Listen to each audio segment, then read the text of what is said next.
You can survive the mirror soul if you have the spine.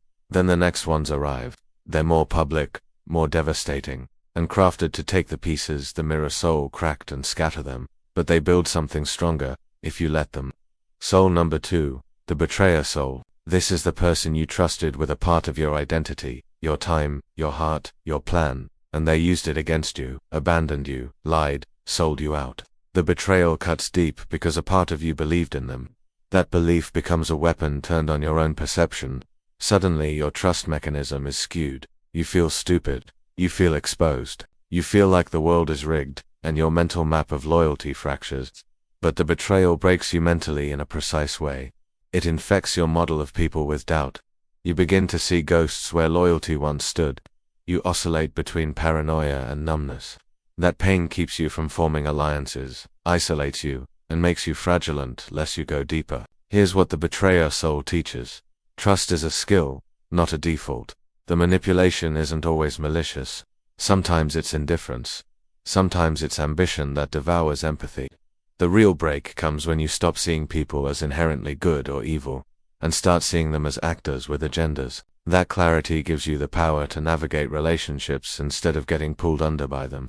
Weaponize the betrayal. DNA your circles. Break down relationships into influence, loyalty, dependency. Assign tests. Betrayal made you reactive now. Be proactive. Reclaim your narrative. Don't become the wounded character. Rewrite your internal script. They chose, I evolved. Build hardened empathy. You still feel, but now your empathy comes with filters. You don't hand over trust, you earn it. That's how you turn betrayal into a selective radar for alignment. Soul number 3. The failure echo. This is the shadow of every failure that ever whispered, "See, you're not enough." It shows up as replayed losses, shame loops, haunting what-ifs. Unlike betrayal, which hits from outside, the failure echo is internalized. It replays the moment you got humiliated, the plan that collapsed, the dreams deferred. It breaks you mentally by convincing you that repetition is inevitable and growth is a myth. It wants you to freeze, to repeat, to accept the label of unfit. But here's the dark pivot. The echo isn't evidence of incompetence, it's proof of engagement. Failure only exists if you fought. The echo applies pressure to shame you into comfort. Don't let it. The soul behind this failure wants to weaponize your shame into a cage. Instead, you can weaponize it into fuel. How to weaponize the failure echo? Reverse the voice. Every time the echo says you can't, respond with a calibrated truth. I didn't lose. I learned the cost of being dangerous. Archive the lesson. Create a ledger of failures with context. What broke? What was mined? What's improved? This removes passive shame and replaces it with tactical evolution. Trigger a deliberate micro-win against the echo. If past failure says you choke under pressure, seek a small pressure situation and dominate it. The echo is weakened when proven wrong again and again. Together, these souls form the second wave of breaking. The mirror souls stripped layers of illusion from you. The betrayer soul rewired your trust circuitry, and the failure echo made you doubt the horizon. Survive them, and you don't just rebuild, you reinforce. The cracks become seams of steel. If you want those cracks in your mind turned into weapons, subscribe to Dark Horizons, hit the bell, and comment broken, but unstoppable. Watch this all the way through. These aren't just stories. They are survival blueprints. You think being broken is weakness. That's what the easy world wants you to believe. The real truth, the dark truth is this. Being broken mentally is the only way your soul stops lying to you. It's the collision point where illusion shatters and raw, unedited self-awareness begins. The title isn't clickbait. 10 souls that will break you mentally means there are 10 reflections, confrontations, betrayals, and ghosts that will tear open whatever comfortable narrative you've built around yourself, and in that ripping, you'll find the raw material of dominance. Every soul we talk about isn't an enemy in the naive sense. Some are disguised teachers. Some are predators trying to eat you. Most are both. If you watch them, you don't stay a victim. You upgrade. This is why you need to dig into every one of them, because avoiding the break keeps you brittle. Embracing it forges you. Soul number 1, the mirror soul. This is the first one that hits hardest, because it's the one you carry. The mirror soul is not a person outside, it's the reflection you hate looking at. It's the moment you catch yourself in the smallest lie, the rationalization, the excuse. It's the internal whisper that says, you know you're not living your truth. It will break you mentally by showing you the gap between who you pretend to be and who you really are. It doesn't ask permission, it doesn't soften, it reflects with surgical accuracy. You'll feel it as discomfort. You'll feel it when you defend choices that deep down you know are cowardice. You'll feel it when you repeat loops of behavior that sabotage you. And the mirror soul doesn't give you a pat on the back, it slaps. It says, stop lying, fix this, or die trying. That moment of shame, that trembling ego, most run from it. The strong lean into it like a predator smelling blood, because they know within the fracture is clarity. How it breaks you, it strips identity down. The stories you tell yourself, I'm too busy, I'm doing my best, they're the problem, fall like cheap masks. You get exposed. The part of you that wanted external validation crumbles, because suddenly you can't hide behind the noise. You see the inconsistency between your words and your actions. The mirror soul forces you to swallow the truth that you've been selling yourself out, that your potential has been diluted by cowardice, comfort, and distraction. But here's the manipulation twist. Your own mind will try to gaslight you out of owning that break. It will say, you're being too hard on yourself, or, you've always been this way, it's just who you are. That's the inner parasite trying to preserve the old version that is easy to control. The mirror soul doesn't allow that. It keeps the pressure until you decide, do I keep weaving excuses, or do I use this pain as a pivot? The weaponization. Name the lie when you catch yourself rationalizing. Speak it out loud. I'm saying I don't have time, but I waste hours scrolling. Hearing it makes it real. Anchor the shift after the mirror moment. Do one small corrective act immediately. No planning, just action. If you see a pattern of procrastination, do work for 5 minutes. It rewires the loop from self-sabotage to self-authority. Feed the mirror, seek feedback that hurts. Ask people you trust what they see you avoid. Don't defend, absorb. That's feeding the mirror soul so it sharpens. The brokenness the mirror soul delivers is the first fracture and the most important. It's the one that separates passive suffering from active forging. You don't become dangerous by avoiding the mirror. You become dangerous when you stop flinching and start polishing the shards into blades. You thought you'd seen every way a soul could break you. Now meet the ones that wear crowns and whisper deadlines. One uses power to rewrite your internal compass. The other manufactures emergency to keep you trapped in reactive loops.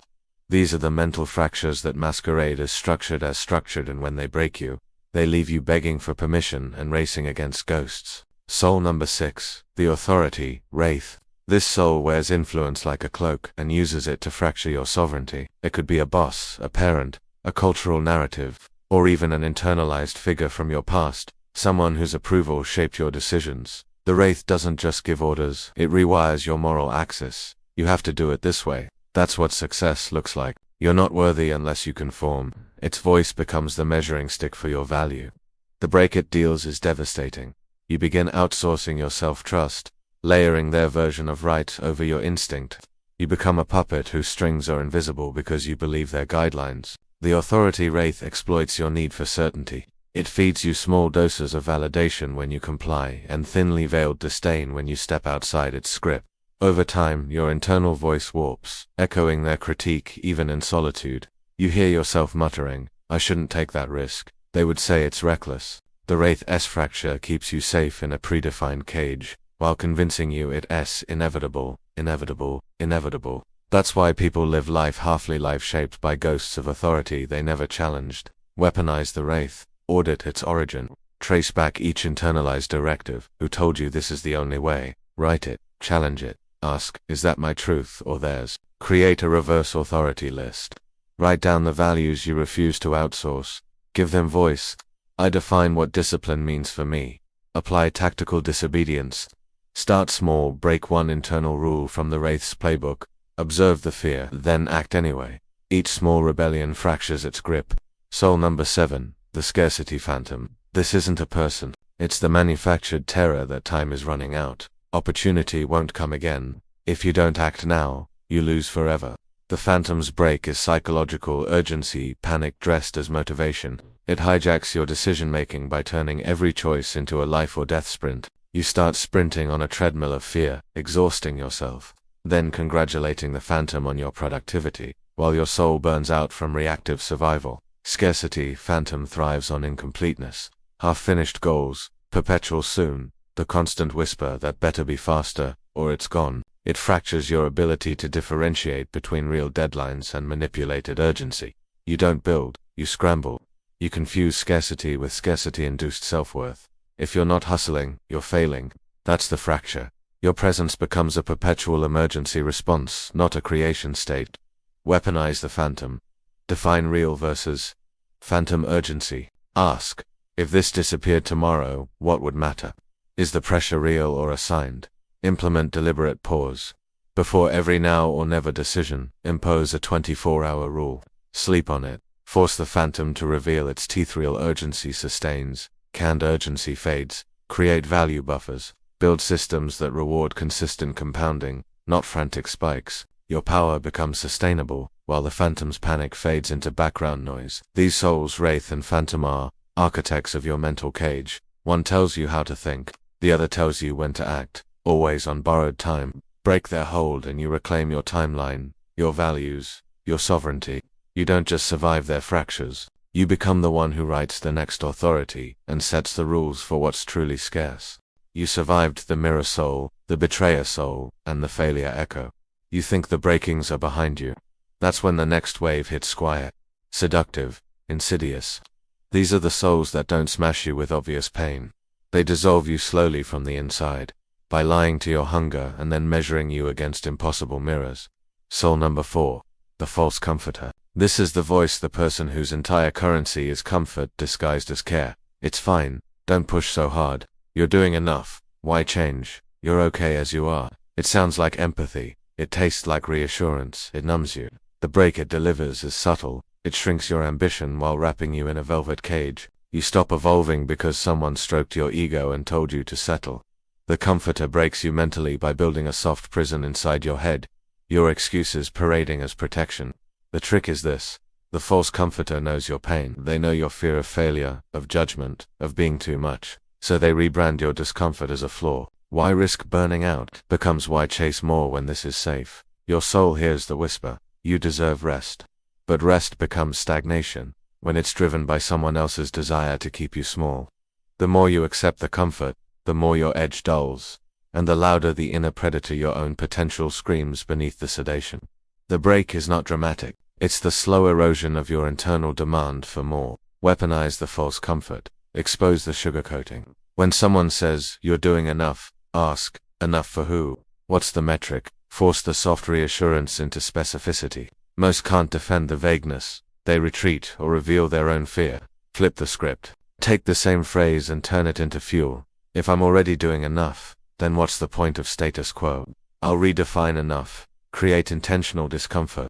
Set a personal rule. Each week, do one thing that the comforter voice says is too much. That friction reactivates your latent growth nerves. The false comfort loses its anesthetic power when you taste progress in pain again. Soul number 5, the comparison shade. This is the constant ghost that lines up your life next to someone else's. Highlight reel and whispers, look how far behind you are. See what they have, what you don't. You're not enough. It hides in social media scrolls, the offhand comment about someone else's success, the internal playback of other people's praise you didn't get. Comparison doesn't just break you, it reshapes your identity around absence. You begin to define yourself by what you lack, not what you're building. Your soul fractures not because you fail, but because you internalize someone else's illusion of perfection. The shade docility lets you stand in your own light, to become a silhouette of someone else's standard. It accomplishes damage by creating a loop. You chase a version of success that isn't yours, burn energy trying to replicate a curated fantasy, fail to match it, then punish yourself for failing. The shame eats at your momentum. The false belief that if I were like them, I'd be whole becomes the baseline of your soul. That's the malicious beauty of the comparison shade. It keeps you busy admiring other people's mirrors while your own reflection waits. Weaponize the comparison. Anchor to your origin story. Each time the shade whispers, they did it better, answer with, I didn't start where they did. I started here, and I'm still moving. Track your growth in increments only you can see. Reverse engineer their myth, not their measurement. When you feel envy, don't compare metrics, dissect process. What tiny habit, not lifestyle, gave them momentum? Adopt the habit without stealing identity. Celebrate the contrast. Make a ritual, once a week. List 3 ways you differ from the people you idolize and why that difference is an advantage. Turn comparison into differentiation. Your uniqueness becomes armor, not insecurity. These two souls don't blast you with pain. They drown you in subtlety. the soft voices that keep you safe from growth and the ever-shifting images that make your present feel less than. Survive their breakings and you build a new internal ecosystem, one that craves tension, rejects sedation, and uses every contrast as fuel, not fracture. You faced 9 souls, each shattered a part of your mental framework: reflection, trust, failure, sedated growth, toxic comparison, off-brand authority, counterfeit urgency, abyssal emptiness, consensus suffocation. Now the 10th one arrives. Not to destroy you again, to finalize you, to force integration. This is the final reckoner soul. It doesn't break you with pain. It breaks you with truth without compromise, the ultimate confrontation with your mortality, purpose, and the legacy of your scars. Soul number 10, the final reckoner. This soul shows up in the quiet aftermath when you've survived the chaos. It's the moment there are no more external enemies to blame, no more convenient narratives left untouched. It's the mirror turned inward, beyond the first cracked reflection, the one that asks, what are you doing with the pieces? The reckoner doesn't let you settle for growth theater. It forces you to reconcile the predator and the fractured, the manipulated and the sovereign, the pain and the power. It breaks you mentally, not by tearing more, but by refusing to let you remain You feel the emptiness of meaninglessness. You sense the deadline of time. The reckoner pulls you toward either apathy or sovereignty. This is the break that flips the switch from surviving to crafting. The reckoner challenges your story. It asks, are you legacy or noise? Will you use these cracks as anchors or as weapons? It strips away the victim narrative, the passive reaction, the autopilot identity. You're forced to own authorship. Weaponize the reckoner. Create your sovereign ledger. Document every soul that broke you, how it did it, and what you extracted. This becomes your manifesto of transformation, a map of fractures turned into roots. Ritualize integration once a month in a quiet, solitary space. Revisit each soul's lesson. Speak its truth aloud. Commit one actionable adaptation per lesson. Burn the old version of yourself symbolically. This ceremony converts pain into ritualized power. Declare your code. Write your own creed tenets built from the ashes. I am accountable. I move with clarity. I select my tribe. I define my time. I build my legacy. Recite it when doubt whispers. Let the reckoner hear your answer back. That's the final seal. The alchemy of brokenness here is where the dark magic happens. Brokenness doesn't become power because you survive it. It becomes power when you transmute it. You are the alchemist. Each soul's fracture is the raw your discipline, your ritual, your reflection, your rebellion, your reintegration is the crucible. Heat isn't metaphorical. The pressure of betrayal, failure, isolation, authority, phantom urgency, they melt the false self. Then you forge, values hardened by fire, empathy tempered with filters, purpose sharpened against the edge of mortality. The manipulation twist. Your old demons will try to convince you that integration is a betrayal, that you're reselling out by becoming intentional, that peace is complacency. That's the last lie of the broken self. The reckoner's final break is breaking the illusion that you owe your past suffering directionless loyalty. You don't honor scars by letting them define you. You honor them by using them to define the world. The transition, this is your pivot moment. The 10 souls have torn and taught. Now you decide. Stay fractured, collecting scars like trophies, letting them weigh you down. Or become the sovereign composite. Every soul break a muscle in the body of your command.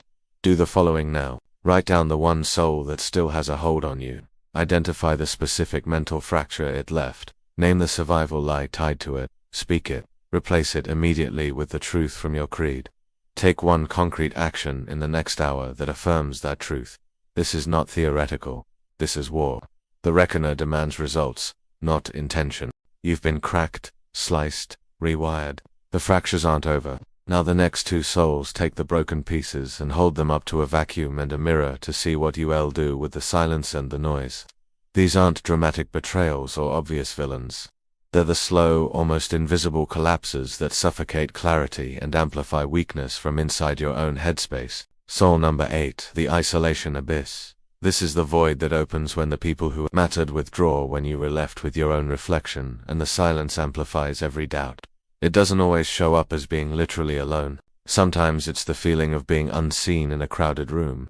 The internalized message that no one really gets me. The creeping belief that your voice doesn't change anything, so why speak at all? The abyss breaks you mentally by turning your internal dialogue into a jury. You're worthless. You're a burden.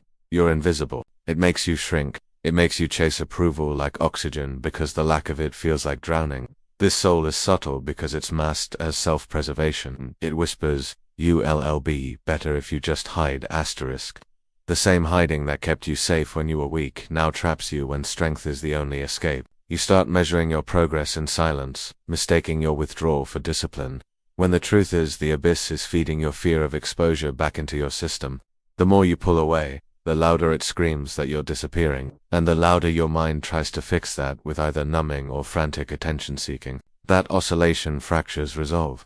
You become brittle, dependent on external noise to feel real, but the noise never fills the void. The abyss wants you to believe you're beyond repair because that keeps you inert. Weaponize the abyss. Convert loneliness into signal. When the vacuum creeps in, don't flee. Analyze what truth is the silence offering. Usually it's not that you unworthy it, it's that you outsourced your identity to others. Reclaim it by listing 3 things you do alone that define you. Build intentional micro-communities. Reach out before you feel the pull. Break the reactive cycle. Connect with one person, not for validation but for truth exchange. No filter, no rescue. Institute gratitude feedback loops. Write down one small thing from the day that was yours accomplished, faced, felt. Feed yourself the data the abyss tries to erase. The more you collect your own evidence, the less attractive the void becomes. Soul number 9, the echo chamber. The chamber doesn't break you with absence, it breaks you with reinforcement. It's the group, the tribe, the feed, the mental loop that validates your fear, inflates your ego, and freezes you in a feedback code that feels like certainty. The chamber whispers, "You're right, they're wrong, this is the only path." Every fracture you've survived, mirror, soul, betrayer, failure. Authority gets repackaged in comfortable boxes and served back as immutable doctrine. You begin to believe your echo more than your observation. You stop testing, you stop differentiating. Your edges calcify into rigid dogma. This soul breaks you by removing friction. At first that feels like ease. Then you no longer know when you're being manipulated by your own consensus. Your perspective narrows, you stop evolving, because conformity to the chamber's rhythm becomes a quiet addiction. When reality contradicts the echo, the internal pressure spikes. You swing between denial and rage, between doubling down and self-doubt. The chamber doesn't allow integration. It factories resentment or false superiority. Either way, it fractures your adaptability. Weaponize the echo chamber. Introduce controlled dissonance. Schedule contrarian input deliberately read. Listen. Engage with ideas that challenge your core assumptions. Don't absorb to argue. Absorb to test the strength of your current narrative. Cultivate the outsider lens. Every week, answer, what would a neutral observer say about my beliefs? The goal isn't to flip your identity, it's to prevent hardening. Create a counter-echo circle. Surround yourself with a microgroup that intentionally disagrees constructively. Their calibrated pushback prevents the chamber from becoming a graveyard of stagnation. Together, the isolation abyss and the echo chamber form a pressure system. One withdraws you into silence, so your identity erodes. The other inflates your certainties, so your growth freezes. Survive their grip and you no longer react to loneliness or validation traps. You build your own resonance, one that absorbs silence and filters noise, turning both into data for deliberate evolution. You've been shattered, not cleanly brutally, repeatedly. 10 souls came at you from every angle, tore open the safe versions of yourself, and left you raw. Most men collect those fractures like war trophies and parade them as weakness wrapped in story. The few who become dangerous do something else. They synthesize the breakings.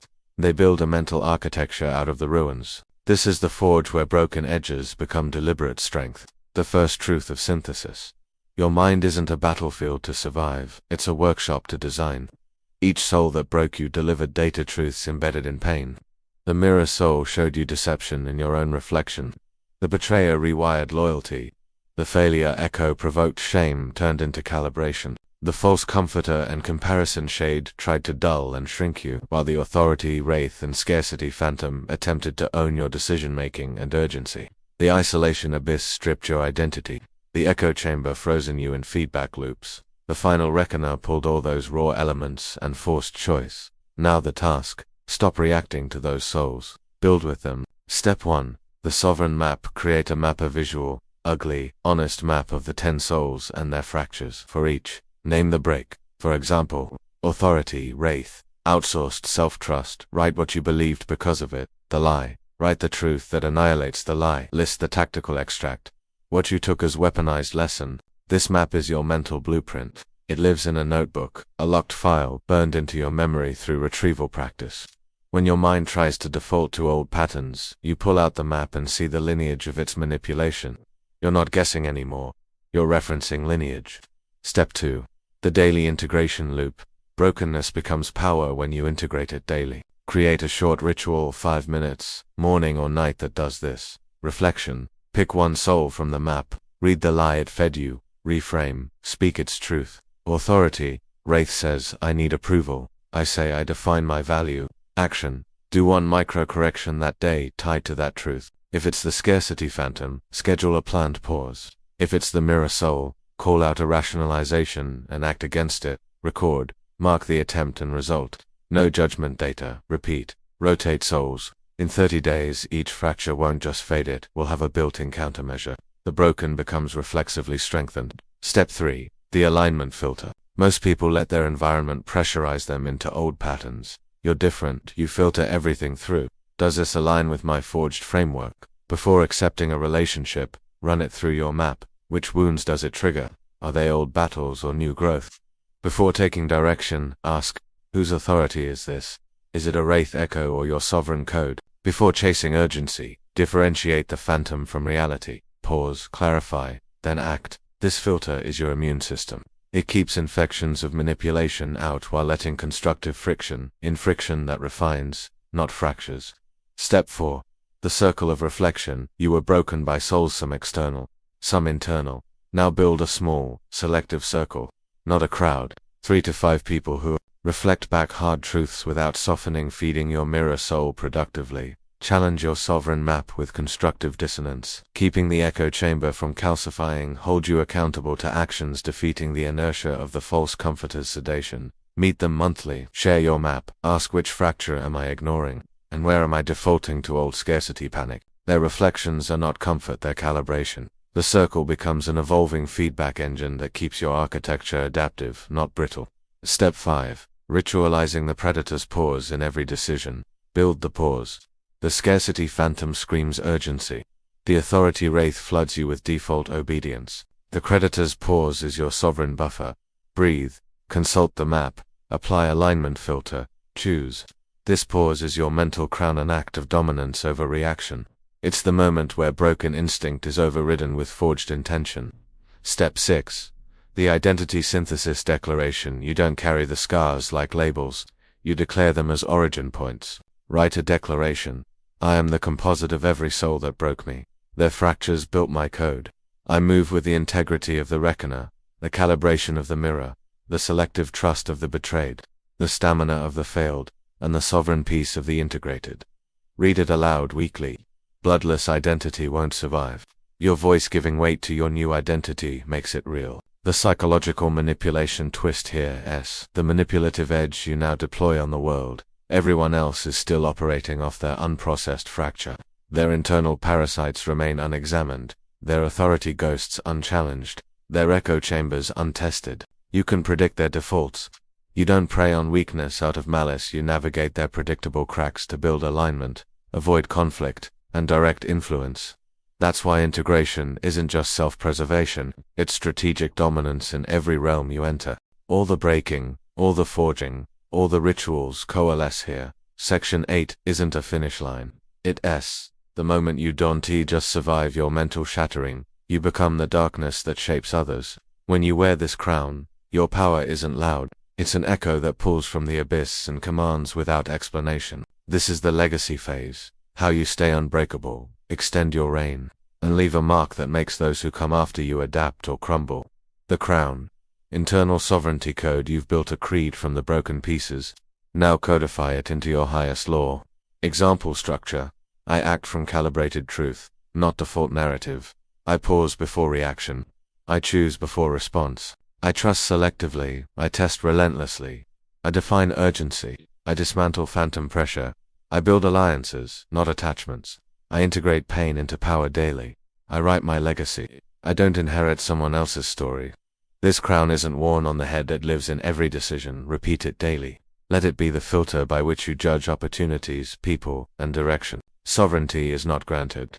It's claimed, reinforced, and defended. A legacy loom. You don't keep this transformation to yourself. The souls that broke you become the curriculum others will study whether you teach them or not. But you can control the narrative. Build the loom, the codex of fractures. Document your map, your declaration, lessons, and rituals. Archive it. Pass it to one chosen successor, someone who shows hunger and the willingness to be broken and rebuilt. The initiation rite. Create a personal initiation for those in your inner circle. They receive the crown only when they can articulate and survive their own 10 souls. That's how your legacy multiplies through a chain of sovereignty, not mass dilution. The echo beacon. Drop aphorisms, symbols, subtle triggers in your environment, digital, physical, cultural, that reflect your code.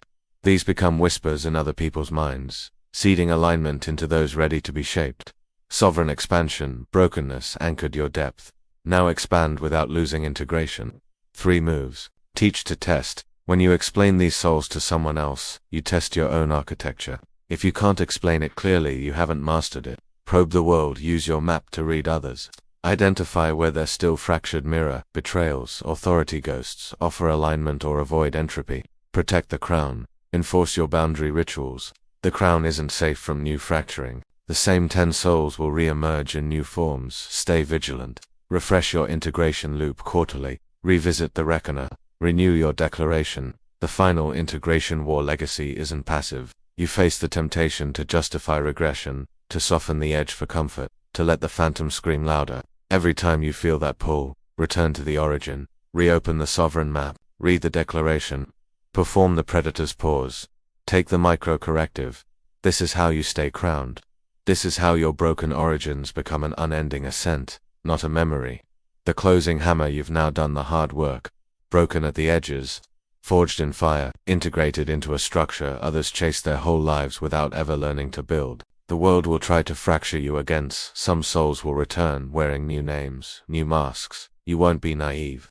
You'll recognize the pattern, meet the break, extract and upgrade, and keep ascending. Final call to action. If you feel the power of these 10 souls sharpening your edge, like this video, subscribe to Dark Horizons, and comment broken, but unstoppable below. Share which soul shattered you hardest and how you're weaponizing the fracture. This isn't the end, it's the manifesto. Become the sovereign in the dark. Rule your legacy.